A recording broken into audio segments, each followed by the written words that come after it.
we're going to talk about creating watch lists. So over here, we've got our watch lists over here.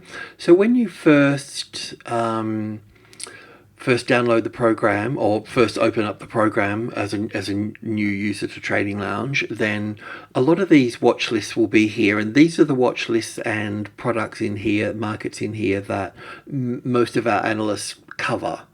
You know, so Shane does the top 50, so they will be the top 50 in here. Okay, so they'll be there already in this instance, and just pull that across there, and yeah, so they will be there, but you can create your own watch list. So I might need to just bring this across over here for a moment and just bring this over to here, and even do that a little bit further, because I've got on the video here I'm squashing things up here. I might even need to bring that over here even further, so just bear with me. There we go. So we've just got these little icons in here.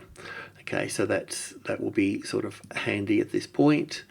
And yeah, so what we need to do is we need to create, let's start from the beginning. So these watch lists will be there, so to speak, and we want to create our own watch list. So we come over to let's just see what these are. It's a separator. We'll talk about that in a moment.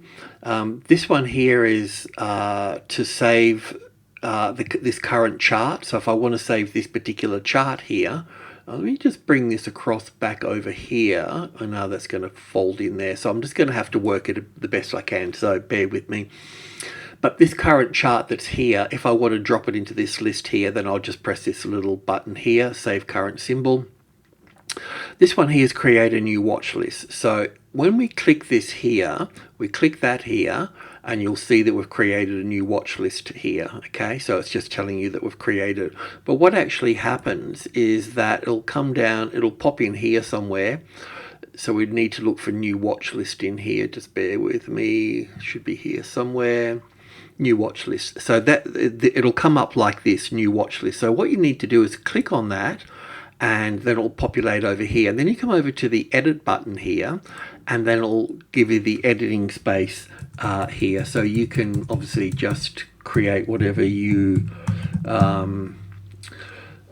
you know, whatever you want to call it. Once you've got to this point here, then you need to hit the return button on your keyboard, and that will lock it in. So I'll hit the keyboard, and that will lock it in at that particular point in time. Okay, now if I wanted to put this chart in here, then I'll just click on this little symbol here, and then it'll populate in here. And of course, if I want to delete it, I can delete it here. And let's just add another, let's just bring this across over here. Let's just add another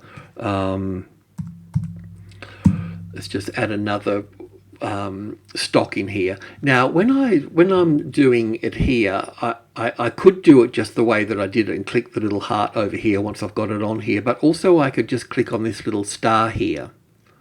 So I can just click on these stars here, and I've got, you know, I've got these stocks in here. So let's just bring in, while we're on the banking scene, we'll just bring in Goldman's here, so we can look at Goldman's here and populate that in here for that. So I'll just close that off here now.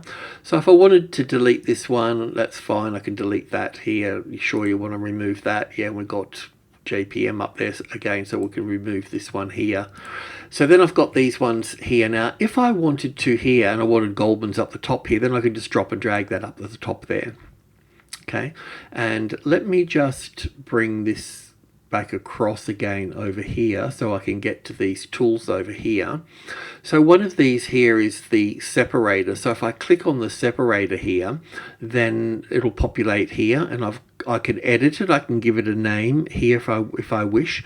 I could put it up here, and if I click on here, then they'll all pop into here. Do you know what I mean? So they'll give me a way to sort of operate that watch list in that space there. So that's kind of it, really, you know. And then obviously if I wanted to delete that separator, I can just, you know, delete it here and so on, and delete these stocks. So that's how you create a watch list, and that's how you get stocks in here. So that's that. The other thing that I wanted to talk about while we're talking about watch lists is this one over here, not template, this one here, sorry. So we can create a new workspace here, and you can give it a name. So I've got this particular one up here. So you can just create different workspaces, and then you might want to have all your US stocks in one workspace, or your Australian stocks in one workspace, or you may want to separate things a little bit. But so you can do it like that. So that's the watch lists at this point. And yeah, so one of the other things in here too is that we're pulling the data from TradingView.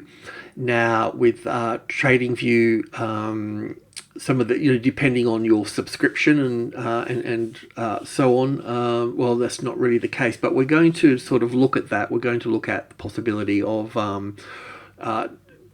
when you sign in to the trading, this particular program here, because what happens is that we can't bring all the data through. So we can't bring futures from the CME, we can't bring that through here. But if you've got a subscription, we may be able to get some sort of API for you. So we'll be working on that as an upgrade. But that's the watch lists as they stand at the moment. Thank you.